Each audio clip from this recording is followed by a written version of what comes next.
Sir, nasaan po ako? Huwag kang mag-alala. Nagkaroon kasi ng aksidente sa opisina ko. Hinimatay ka pagkatapos ito, dinala ka na namin dito. Sir, magtatagal po ba ako dito? Hindi naman. Actually, palabas ka na rin eh. Meron lang mga pinipirmahan yung nanay mo. Pero huwag kang mag-alala. Areglado na yung lahat. Inayos ko na.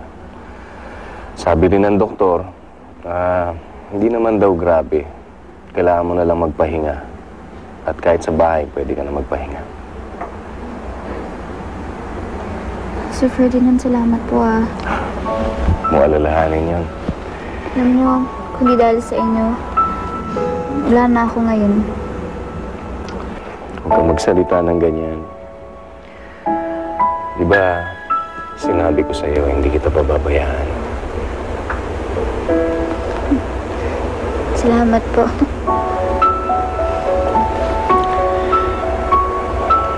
Palakas ka na. Salamat nga pala. Tsaka pasensya ka na kung naging emo ako kanina. Nakakahiya tuloy. Hindi ka mahihiya. Magkaibigan naman tayo eh. I'm glad na pagkaan ko yung loob mo.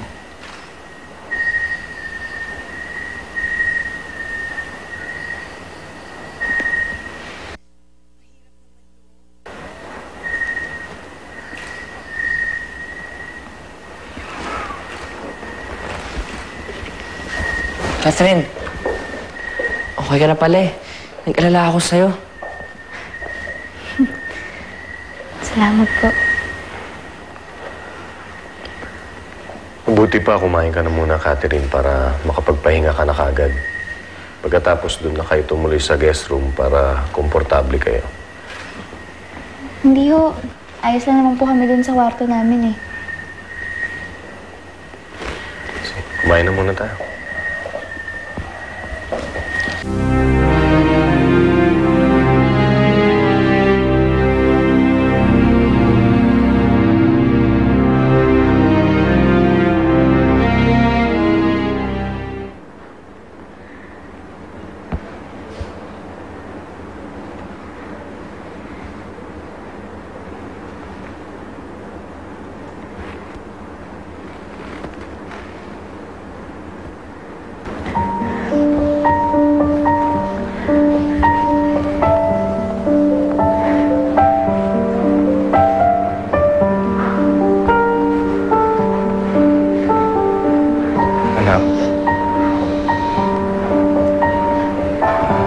Anak, bakit nandito ka?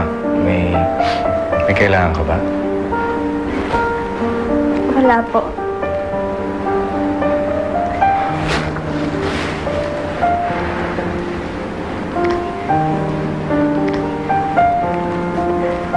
Oh. Bakit ka umiiyak? Ano bang problema mo? Ako po. Ha? Baka po kasi may mali sa akin eh. Baka po hindi niya na ako kailangan dito. Baka po mas makakabuti kung aalis na lang ako. Anak, alam mo naman na hindi ako makakapayag na umalis ka. Hindi niya na po kasi ako nakikita eh. Puro na lang po si Catherine yung pinapansin niyo.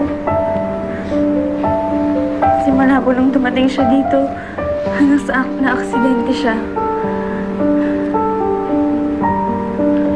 Lagi na lang po kay Catherine nakatuon yung panahon niyo. Samantalang ako, hindi nila ako nakikita. Pinagseselosan mo ba si Catherine?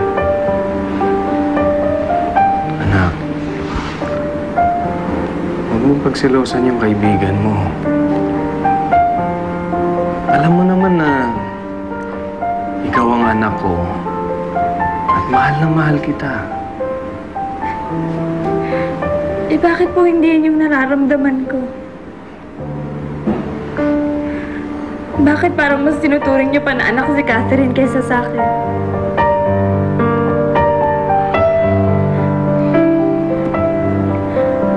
Ba't hindi kayo makasagot? yung totoo, di ba?